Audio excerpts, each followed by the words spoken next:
তব কথামৃতম তপ্তজীবনম কবিভিरीडितं কলমশাপহম শ্রবণমঙ্গলম শ্রীমদাততম ভুবি গৃহণন্তি ये ভুরিদা জনাঃ। আগের দিন আমরা দেখেছি সিথি বেলিমপালের ওখানে ঠাকুর গেছেন, সেখানের একটা সুন্দর চিত্র তুলে ধরেছেন মাস্টারমশাই, যে ঠাকুর ওখানে যাওয়ার জন্য মানুষের মধ্যে কি আনন্দ, সকলেই যেন একটা উৎসবে মেতে উঠেছে। তারপরে ঠাকুর ভক্তির উপরে খুব জোর দিচ্ছেন। ভক্ত, শিবনাথ ভক্ত, সেই জন্য তাঁর খুব ভালো লাগছে তার দিকে দেখে। তারপরে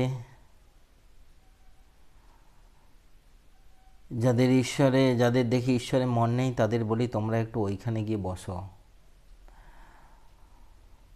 ভক্তদের সঙ্গে হাবাতের লোক এসে তাদের ভারী বিষয় বুদ্ধি, ঈশ্বরীয় কথা ভালো লাগে না, ছটফট করছে।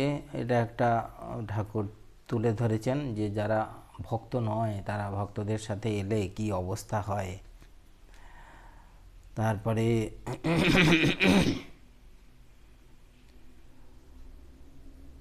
তারপরে ওই নিতাই যে হরিপ্রেমে মাতোয়ারা হয়ে মাগুর মাছের ঝোল যুবতী মেয়ের কোল বোল হরি বোল বলছেন, সেইটার কথা তুলে ধরেছেন। বলছেন মাগুর মাছের ঝোল আর কিছুই নয়, হরিপ্রেমে অশ্রু পড়ে তাই। যুবতী মেয়ে কিনা পৃথিবী, যুবতী মেয়ের কোল কিনা ধুলায় হরিপ্রেমে গড়াগড়ি। নিতাই কোনো রকমে হরি নাম করিয়ে নিতেন। চৈতন্যদেব বলেছিলেন ঈশ্বরের নামের ভারী মাহাত্ম্য, শীঘ্র ফল হয় না। শীঘ্র ফল না হতে পারে, কিন্তু কখনো না কখনো ফল হবেই। বাড়ির কার্নিসের উপরে বীজ রেখে গিয়েছিল, অনেক দিন পরে বাড়ির ভূমিসাৎ হয়ে গেল, তখন সেই বীজ মাটিতে পড়ে গাছ হলো, তার ফলও হলো। তারপরে সত্য রজতম গুণের কথা বলছেন, সেগুলো সুন্দর করে তুলে ধরেছেন তাদের চিত্রগুলো, কাকে সত্যগুণী কাকে রজগুণী, ভক্তির সত্য কাকে বলে, ভক্তির রজ। এখানে হঠাৎ খুব ঠান্ডা হয়ে গেছে পরিবেশ, সেই জন্য একটু গলাটা ইয়ে হচ্ছে, এমনি কিছু অসুবিধা নেই। তৃতীয় পরিচ্ছেদ আজকে আমাদের হবে। কালকে যে কথাটা বলছিলাম যে স্বামীজি খুব জোর দিতেন যে ওই ঠাকুর যে বলছেন হাবাতে হলে হবে না, সেইটাতে এই শ্লোকের উপরে স্বামীজি খুব জোর দিতেন। এই শ্লোকটা স্বামীজির খুব পছন্দের শ্লোক ছিল গীতার। ক্লৈব্যাং মাসমগম পার্থ নৈতত্যয়োপপদ্যতে ক্ষুদ্রং হৃদয় দৌর্বল্যং ত্যক্তোত্তিষ্ঠ পরন্তপ। ক্লৈব্যাং মাসমগম পার্থ নৈতত্যয়োপপদ্যতে, বলছে পার্থ ক্লৈব্যাং মাসমগমঃ এতত্ত্বয়ি নোপপদ্যতে পরন্তপ ক্ষুদ্রং হৃদয় দৌর্বল্যং ত্যক্ত্বা উত্তিষ্ঠ। হে পার্থ, ক্লীবত্ব আশ্রয় করিও না।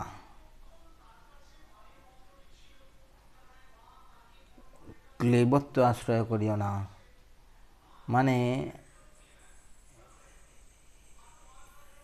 হে পার্থ,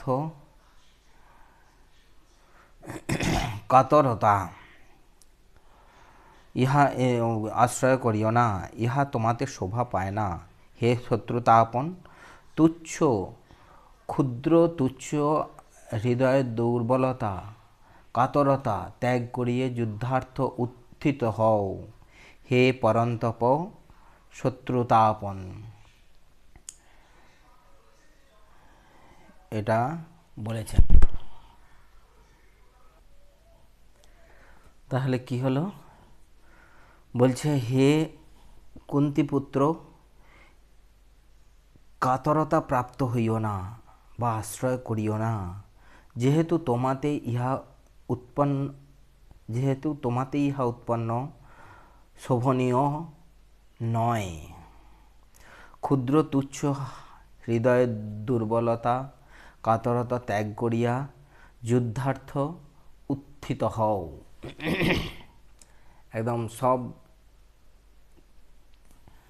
কাতরতা ত্যাগ করে উঠতে বলছে। প্রচণ্ড একটা বকুনি দেবার মতো শ্রীকৃষ্ণ যেন অর্জুনকে দিচ্ছেন বকুনি। শ্রীরামকৃষ্ণ ভক্তির তমজার হয় তার বিশ্বাস জ্বলন্ত। ঈশ্বরের কাছে সেরূপ ভক্ত জোর করে যেন ডাকাতি করে ধন কেড়ে লওয়া। মারো কাটো বাঁধো এরূপ ডাকাত পারা ভাব। ঠাকুর ঊর্ধ্বদৃষ্টি তাহার প্রেম রসাভিষিক্ত কণ্ঠে গাহিতেছেন। গয়া গঙ্গা প্রভাসাদি কাশী কাঞ্চি কেবা চায়। কালী কালী কালী বলে আমার অজপা যদি ফুরায়। ত্রিসন্ধ্যা যে বলে কালী পূজা সন্ধ্যা সে কি চায়। সন্ধ্যা তার সন্ধানে ফেরে কভু সন্ধি নাহি পায়। দয়া ব্রত দান আদি আর কিছু না মনে লয়। মদনের যাগযজ্ঞ ব্রহ্মময়ীর রাঙা পায়। কালী নামের এত গুণ কেবা জানতে পারে তাই। দেবাদিদেব মহাদেব যাঁর পঞ্চমুখে গুণ গায়। ঠাকুর ভাবনমত্ত যেন অগ্নিমন্ত্রে দীক্ষিত হইয়া গিয়াছেন। নাম মাহাত্ম্য ও পাপ তিন প্রকার আচার্য। আমি দুর্গা দুর্গা বলে মা যদি মরি। আখেরে এ দিনে না তারও কেমনে জানা যাবে গো শঙ্করী। কি আমি তাঁর নাম করেছি, আমার আবার পাপ। আমি তাঁর ছেলে, তাঁর ঐশ্বর্যের অধিকারী। এমন রোগ হওয়া চাই। তমগুণকে মোড় ফিরিয়ে দিলে ঈশ্বর লাভ হয়। তাঁর কাছে জোর করো। তিনি তো পর নন, তিনি আপনার লোক। আবার দেখো এই তমগুণকে পরের মঙ্গলের জন্য ব্যবহার করা যায়। বৈদ্য তিন প্রকার, উত্তম বৈদ্য, মধ্যম বৈদ্য, অধম বৈদ্য। যে বৈদ্য এসে নাড়ি টিপে ওষুধ খাও হে এই কথা বলে চলে যায়, সে অধম বৈদ্য। রোগী খেলে কিনা সে খবর লয় না। যে বৈদ্য রোগীকে ওষুধ খেতে অনেক করে বুঝায়, যে মিষ্টি কথায় বলে ওহে ওষুধ না খেলে কেমন করে ভালো হবে, লক্ষ্মীটি খাও, আমি নিজে ওষুধ মেরে দিচ্ছি খাও, সে মধ্যম বৈদ্য। আর যে বৈদ্য রোগী কোনো মতে খেলে না দেখে বুকে হাঁটু দিয়ে জোর করে ওষুধ খাইয়ে দেয়, সে উত্তম বৈদ্য। এই বৈদ্যের তমগুণ। এ গুণে রোগীর মঙ্গল হয়, অপকার হয় না।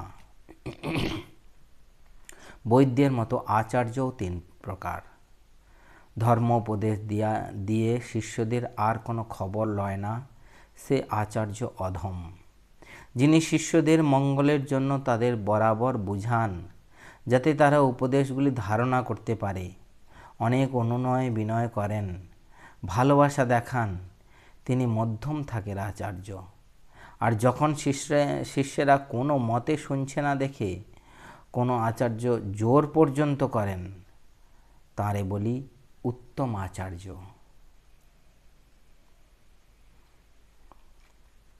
চতুর্থ পরিচ্ছেদ। যতো বাচো নিবর্তন্তে অপ্রাপ্য মনসা সহ। এটা তৈত্তিরীয় উপনিষদ থেকে নেওয়া। এমনি মানে হচ্ছে ব্রহ্মের স্বরূপ মুখে বলা যায় না।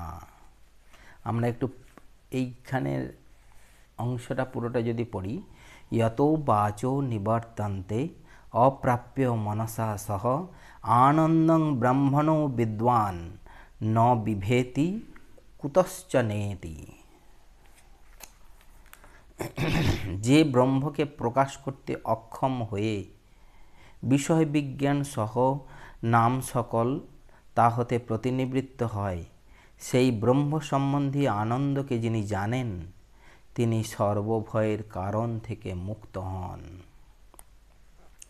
একজন ব্রাহ্মভক্ত জিজ্ঞাসা করিলেন, ঈশ্বর সাকার না নিরাকার? শ্রীরামকৃষ্ণ, তাঁর ইতি করা যায় না। তিনি নিরাকার আবার সাকার। ভক্তের জন্য তিনি সাকার। যারা জ্ঞানী অর্থাৎ জগৎকে যাদের স্বপ্নবৎ মনে হয়েছে, তাদের পক্ষে তিনি নিরাকার।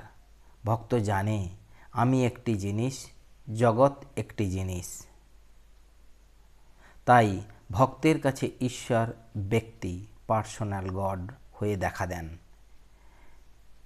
জ্ঞানী যেমন বেদান্তবাদী কেবল নেতি নেতি বিচার করে। বিচার করে জ্ঞানীর বোধ হয় যে আমি মিথ্যা, জগৎও মিথ্যা, স্বপ্নবৎ। জ্ঞানী ব্রহ্মকে বোধে বোধ করে, তিনি যে কি মুখে বলতে পারে না। কীরকম যেন যেন সচ্চিদানন্দ সমুদ্র, কুল কিনারা নাই। ভক্তি হিমে স্থানে স্থানে জল বরফ হয়ে যায়, বরফ আকারে জমাট বাঁধে। অর্থাৎ ভক্তের কাছে তিনি ব্যক্তভাবে কখনো কখনো সাকার রূপ ধরে থাকেন। জ্ঞান সূর্য উঠলে সে বরফ গলে যায়, তখন আর ঈশ্বরকে ব্যক্তি বলে বোধ হয় না, তাঁর রূপ ও দর্শন হয় না। কি তিনি মুখে বলা যায় না, কে বলবে? যিনি বলবেন তিনিই নাই, তাঁর আমি আর খুঁজে পান না।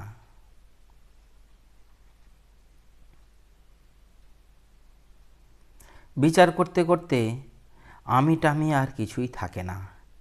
পেঁয়াজের প্রথমে লাল খোসা তুমি ছাড়ালে, তারপর সাদা পুরু খোসা। এইরূপ বরাবর ছাড়াতে ছাড়াতে ভিতরে কিছু খুঁজে পাওয়া যায় না। যেখানে নিজের আমি খুঁজে পাওয়া যায় না, আর খুঁজেই বা কে, সেখানে ব্রহ্মের স্বরূপ বোধে বোধ কীরূপ হয়, কে বলবে? একটা লুনের পুতুল সমুদ্র মাপতে গেছিল, সমুদ্রে যাই নেমেছে অমনি গলে মিশে গেল, তখন খবর কে দিবেক? পূর্ণ জ্ঞানের লক্ষণ, পূর্ণ জ্ঞান হলে মানুষ চুপ হয়ে যায়। তখন আমিরূপ লুনের পুতুল সচ্চিদানন্দরূপ সাগরে গলে এক হয়ে যায়, আর একটুও ভেদ বুদ্ধি থাকে না।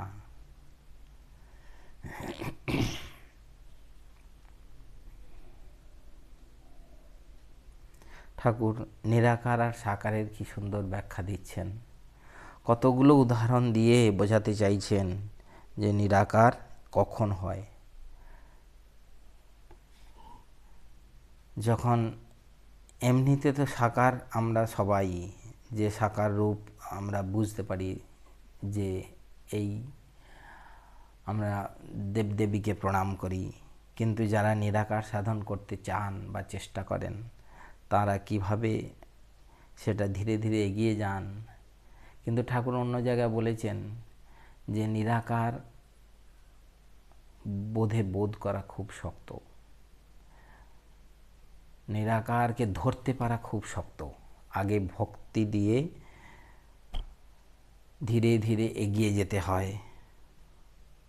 ভগবানকে সাকার রূপে দর্শন করতে করতে ধীরে ধীরে নিরাকারের দিকে এগিয়ে গেলে তখন নিরাকারকে খুব ভালো ধরতে পারা যায়। বিচার করা যতক্ষণ না শেষ হয়, লোকে ফরফর করে তর্ক করে, শেষ হলে চুপ হয়ে যায়। কলসি পূর্ণ হলে, কলসির জল পুকুরের জল এক হলে আর শব্দ থাকে না। যতক্ষণ না কলসি পূর্ণ হয় ততক্ষণ শব্দ। আগেকার লোক বলতো কালা পানিতে জাহাজ গেলে ফেরে না, আমি কিন্তু যায় না। আমি মলে ঘুচিবে জঞ্জাল, এত কিছু বললেন যে কে খবর দিবে? লুনের পুতুল জল মাপতে গিয়েছিল, সমুদ্রের সঙ্গে এক হয়ে গেল। তারপরে অনেকগুলোই তো উদাহরণ ঠাকুর দিলেন, দিয়ে আবার লাস্টে বলছেন যে আমি মলে ঘুচিবে জঞ্জাল, হাস্য। হাজার বিচার করো আমি যায় না, তোমার আমার পক্ষে ভক্ত আমি, এ অভিমান ভালো। এত কথা বলার পর সেই ভক্তিতে ফিরে আসছেন। ভক্তের পক্ষে সগুণ ব্রহ্ম, অর্থাৎ তিনি সগুণ। একজন ব্যক্তি হয়ে রূপ হয়ে দেখা দেন, তিনি প্রার্থনা শুনেন, তোমরা যে প্রার্থনা করো তাকেই করো, তোমরা বেদান্তবাদী নও, জ্ঞানী নও, তোমরা ভক্ত। সাকার রূপ মানো আর না মানো এসে যায় না। ঈশ্বর একজন ব্যক্তি বলে বোধ থাকলেই হলো। যে ব্যক্তি প্রার্থনা শুনেন, সৃষ্টি স্থিতি প্রলয় করেন, সে ব্যক্তি অনন্ত, যে ব্যক্তি অনন্ত শক্তি। বলছে সাকার রূপ মানো আর না মানো এসে যায় না। ঈশ্বর একজন ব্যক্তি বলে বোধ থাকলেই হলো। যে ব্যক্তি প্রার্থনা শুনেন, সৃষ্টি স্থিতি প্রলয় করেন, যে ব্যক্তি অনন্ত শক্তি। ভক্তি পথেই তাকে সহজে পাওয়া যায়। এই লাস্টের দিকে একদম এসে উনি আবার সেই ভক্তকেই জোর দিচ্ছেন, ভক্তিকেই জোর দিচ্ছেন এবং ভক্ত হতে বলছেন। ঈশ্বরকে ব্যক্তিরূপেই পূজা করতে বলছেন, জোর দিয়ে বলছেন যে তোমরা জ্ঞানী নও, বেদান্তবাদী নও, তোমরা ভক্ত। সাকার রূপ মানো আর না মানো এসে যায় না।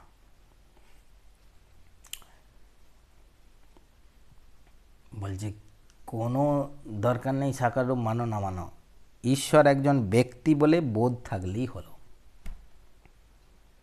যিনি প্রার্থনা শোনেন, সৃষ্টি স্থিতি প্রলয় করেন, আবার যে ব্যক্তির অনন্ত শক্তি, এই বোধ থাকলেই হবে।